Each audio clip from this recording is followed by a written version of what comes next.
All right, welcome back. This is the debate, and this time we're asking a very simple question. Is Cristiano Ronaldo more of a problem than a solution at Manchester United? The guys already alluded to it in their various debates, so I think there's no guessing where each of them is leaning towards. But the question, even for you watching us at home, is Ronaldo more of a problem for United or a solution for United? So that's the question. And we're asking this question because that's what a lot of fans have picked up on. Many say he should not have been signed because the team had no room for him. And so it's a relevant question to ask at this crucial time. Ahmed is the one I like to start with. But before that, let's go through the numbers so far this season for Cristiano Ronaldo. 23 games, 9 goals, 3 assists. His goals per match is 0.4. Big chances that he's scored, 7. Big chances that he's missed, 30. So he's missed more big chances than he's scored. Big chances that he's created himself, just a paltry 5. So in terms of creativity, you see the assist, goals, big chances created, not so good. But in terms of goals itself, 9 goals, somebody would say that's good. But even by Cristiano Ronaldo's standards, he would say that's not good enough. But is the problem just him or the system? Ahmed, that's the question. Is Ronaldo more of a problem than the solution at Man United? A big problem. A big problem. A big problem. Okay. And that's earlier on Emmanuel talked about the fact that he's arguably their best player because of his laurels. No. How many of them did he win with Manchester United? I mean, these are laurels from where? Juventus, Real Madrid. How old is he now? That's the question we should be asking ourselves. How many big chances missed? 13, right? That's against how many scored? 9. All right. So it gets to a point where teams go through a phase where rebuilding is very important, where you need to get in much more hungry individuals to take up the team. I'll give you a classic example. You take a look at when Klopp came to Liverpool, he needed an overhaul. Gradually, he was bringing players, some were leaving. Now we have a Liverpool that we're very, everyone seemed to be much more scared of when they're playing against them. A recent one has to do with Barcelona.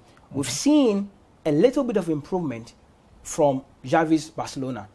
That is because at the end of the day, they don't have any player that you can pinpoint as being the star of the team. You can talk about Gerard Piqué and these, but these guys are old. These guys understand their role in the team and accept and allow the young guys. You have a 17-year-old Gavi and Co. Coming to the pitch showing us what they're made of. Cristiano Ronaldo on the other hand will not understand. We've seen some gestures from him when he's been substituted. His actions on the touchlines. And there's a guy who recently gave an interview talking about leadership. Is that an example of leadership when you actually have young players who need to look up to you and come into the fold and show us what they're made of? The answer is simply no. Again, I ask you, or I say this, when Manchester United is playing, you're talking about a counter-attacking team, right? What has always been the involvement of Cristiano Ronaldo, aside, running to space and getting the chances to score? And even that's important. But that's his job. Hold on. But that's important. Yes, it is important. But again, you run into space and you miss how many big chances? 13. So the efficiency of Cristiano Ronaldo about 4 years ago is not the same. It's not. Even if it's at Manchester United, which he is now, right? He shouldn't be playing over 90 minutes per game. Is the problem Ronaldo though? Why can't somebody else argue and say maybe the problem is Man United and the setup? Because in the same Ronaldo, at the same age, in different environments, was playing really well. At Juventus, at the same age, because not much has changed between last year and this year. You can't say the 1 year difference is what's affecting him. But he was the top scorer at Juventus in the 2 seasons that he was there. Let me put it this way. If you have a manager who plays a style where it's more of pressing, he needs his forward line to press. Now remember, any manager who plays that system, the defense starts from his attack because he needs his attackers to press the opposing team, right? Ronaldo at his age, you can give it to him the fact that he's a very good goal scorer.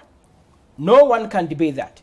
But again, if you take even a look at the chances missed, again, the efficiency continues to drop. It comes with age. Listen, there are tired legs. How old is he now? 37, 38? Yeah, 37. Exactly. He's not going to be the same. at their age and the kind of... Isn't that a point in his favor, though? That you have to accept that he's old, so This don't is expect why the same...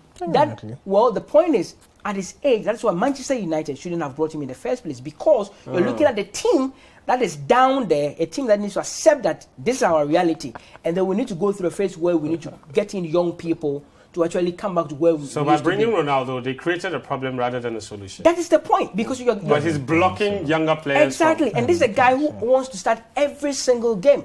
So he has a huge ego. This is a guy that will understand to be on the bench to allow younger players to come in. He's a 5-time Ballon d'Or winner. It doesn't matter. The point is, you need to accept it when you get to a certain stage. Okay. And that is what I'm saying. That's why I gave you the Barcelona example. Yes. That you have players who are accepting their role. That, listen, we are old. Our legs cannot give us the 90 minutes, neither 60 minutes.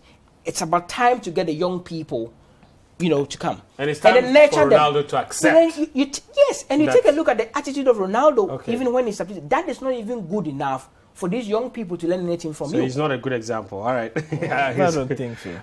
Emmanuel. But that's just an isolated situation. Let's put that aside. It was just one time. Yeah, and the match was quite frustrating because... Why do you think Ronaldo isn't a problem? He's a solution at Man United. What problems has he solved exactly? So, first of all, he was brought in when Oli was the manager. Now, Ralph came in as an interim manager. So, obviously, when he signed, he didn't sign to press.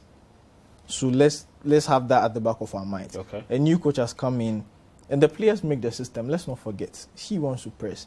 You can still have Ronaldo in there, and he can be effective, and there can be a pressing team around him.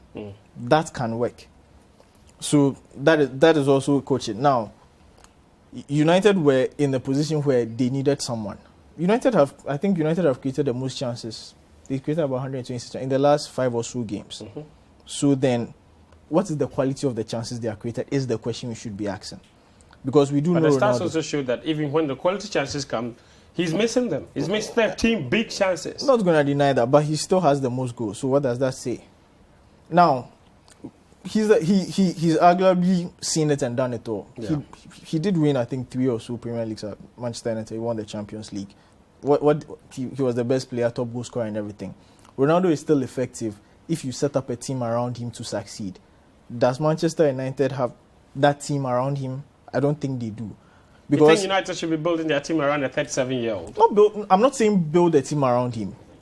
Not build, because... Set up the team. Set up the team, because you have him there now. To make the 37-year-old the most... He's your best player. You would need to make the most efficient use of him.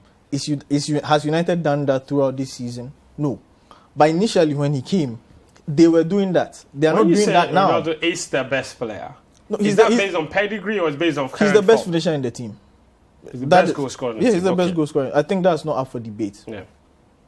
No, go on. Yeah, he's the best. His numbers don't lie. Yeah, he's the best. So it means that if you have a Manchester United team, you have wingers like Sancho, who wasn't really coming to the fore.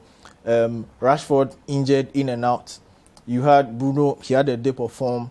Pogba injured. You have Wan-Bissaka who can cross to save his life. You have Luke Shaw who is not consistent. How are you going to provide quality chances for him?